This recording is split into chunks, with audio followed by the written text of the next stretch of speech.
மீனராசி பர்டிகுலராக இவங்களோட புரட்டாதி நட்சத்திரம், உத்திரட்டாதி நட்சத்திரம், ரவி இந்த 3 நட்சத்திரமே வலுவாக இல்லை. பண வரவுகள் நிற்கும்.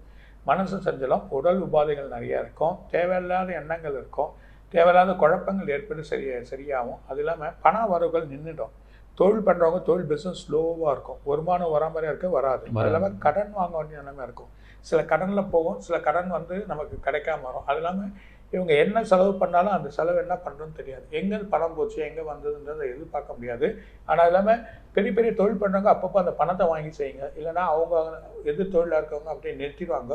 அது மூலிமா இவங்க பணம் வராது, இதை கடன் வாங்கி செய்ய வேண்டியதாக இருக்கும்.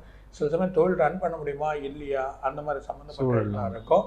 இதுவரையே எண்ணெய் சம்மந்தப்பட்டது, கலை சம்மந்தப்பட்டது, அழகு சாதனம் சம்மந்தப்பட்டவங்களுக்கெல்லாம் பெருசாக போகிற மாதிரி தொழில் கொஞ்சம் டன்னாக இருக்கும், கொஞ்சம் ஸ்லோ. 1.5 மாதத்துக்கு ரொம்ப ஸ்லோவாக இருக்கும். அதுக்கப்புறமா கார்த்திகை முடிஞ்ச வரைக்கும் இவங்களுக்கு மார்கழிலேருந்தே நல்ல ஒரு யோகம் வந்துடும், எந்த பிரச்சனையும் வரல. இவங்க பெருமாளை வணங்குறதுலாம் நல்லது. அது இல்லாமல் புதன்கிழமையில் பெருமாளை போய் வணங்கி அதுக்கு வழி பண்ணாங்க.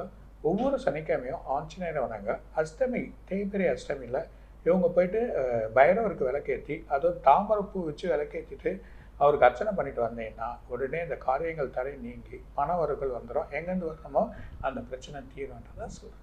Super sir. 12 ராசிக்கும் நல்ல ஒரு பலன் கொடுத்தீங்க. ஸோ ஐப்பசி கார்த்திகை மாதம் சேர்த்து சொல்லியிருக்கீங்க.